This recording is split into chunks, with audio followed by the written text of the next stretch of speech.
Alright, hey everybody, welcome back to the channel. This is Rob for Smirking Gun Reviews. We are back with another one of my Essential Film Series videos where I recommend movies that I really like, ones that don't get talked about too often and I feel like get overlooked, and I hope that maybe I can influence some people to see some really great movies.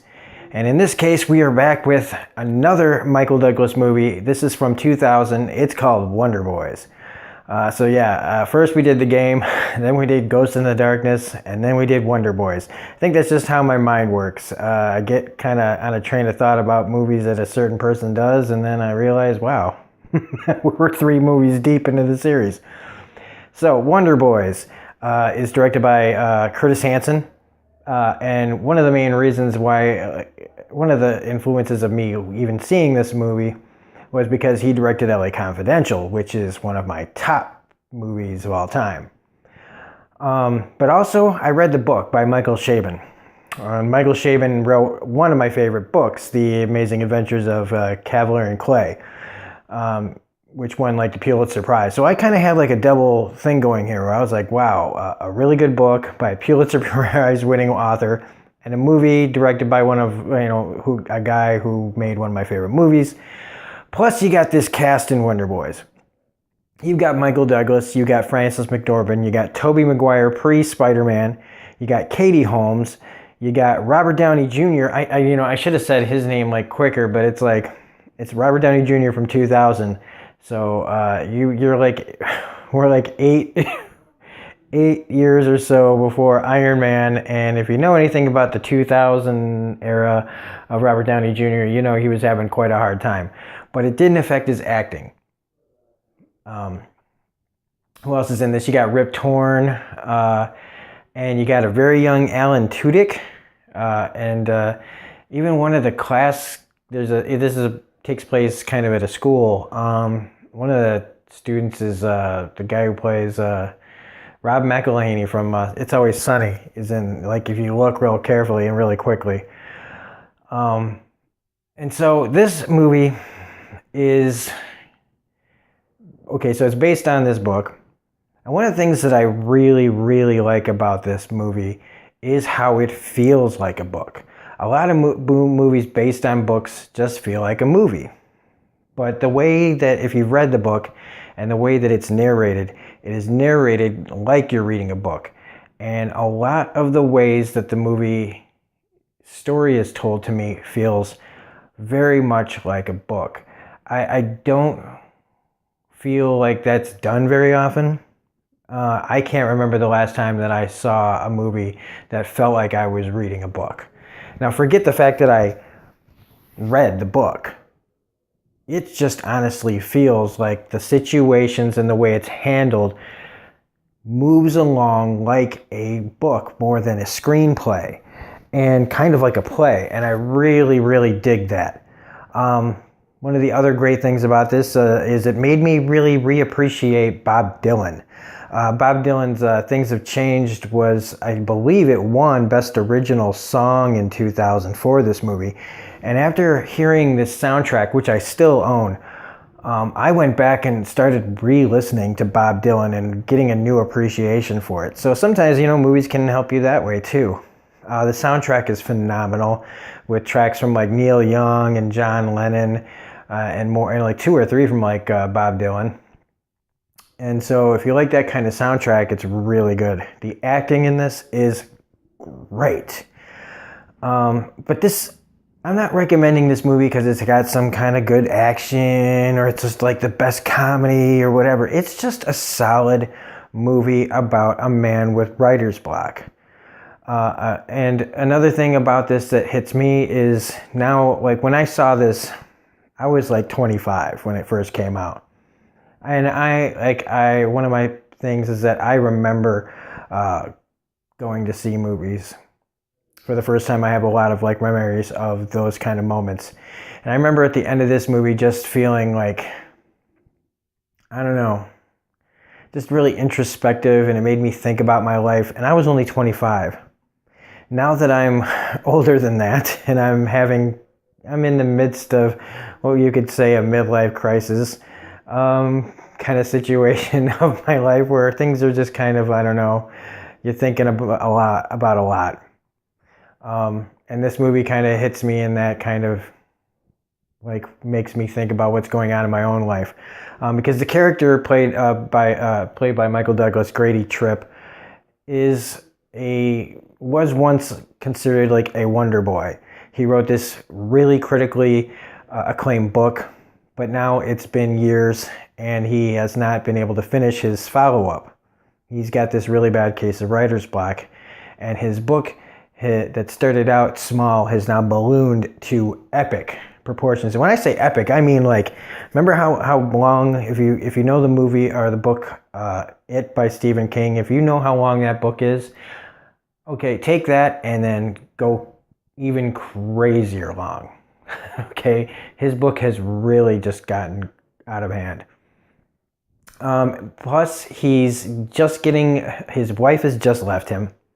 He's been in an affair with the head of the university's, the chancellor of the school. He's been having an affair with her, and his boss is her husband. He's like the head of the English department. So he's like, he can't finish his book. His wife is leaving him. He's having an affair with his boss's wife, who's the head of the school.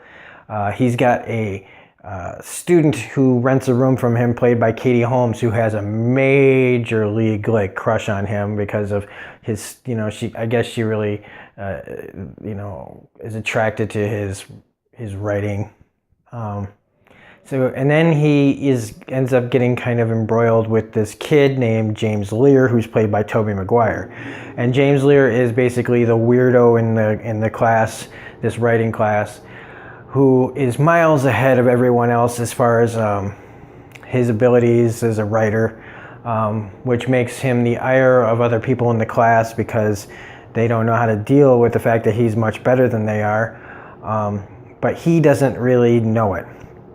And he's also a compulsive liar. And when I say compulsive liar, it's less that he knows that he's lying and more that he creates a story wherever he goes about anything.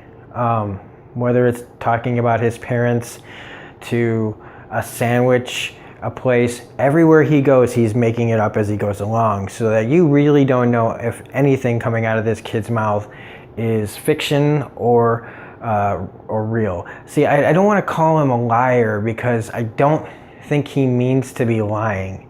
I think he just finds it interesting. I think that's just the way his mind works, is to just create stories. I think yes, they are lies. Anything that's not true is a lie, but like, I think in most ways though, really what he's doing is just, it's his way of dealing with the world. And he is odd. He's a very odd character, but it also shows like how good Tobey Maguire was. If you're one of those people who just hates Tobey Maguire, fine. I happen to like him a lot. Spider-Man 3 notwithstanding, I think Tobey Maguire it was a big deal back then in the late 90s, early 2000s. I haven't really seen him in shit at all. But also Robert Downey Jr. plays Grady's editor, Terry Crabtree, who is an odd person. Downey has always been able to play, been kind of a chameleon, been able to play just about anything, and he usually plays kind of odd people. Even now, like Tony Stark is not the most well-balanced person, if you know what I'm saying. So he's a very hard to pin down character. But he was part of, he was the one who edited Grady's book all those years ago.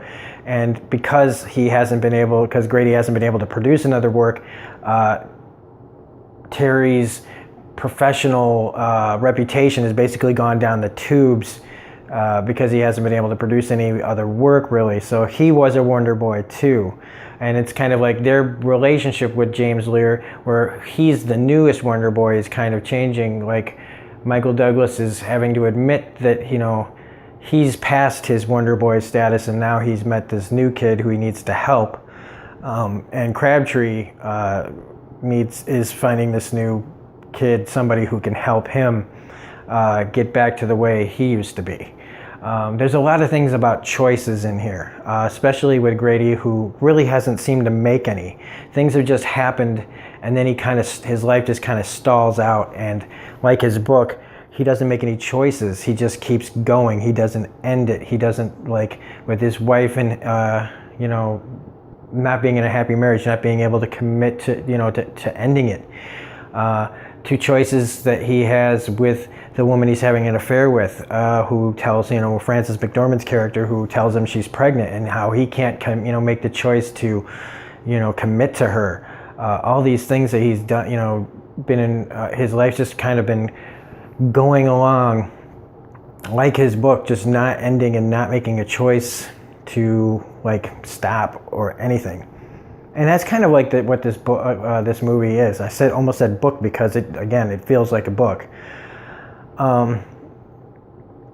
And I really there's a really good scene in here. There's a couple. One's with Rip Torn, and it just makes me laugh where he's giving a lecture, and he just does this very pretentious writer thing where he's like, I am a writer. And he just, Downey and Douglas just kind of look at each other like, this pretentious fuck. The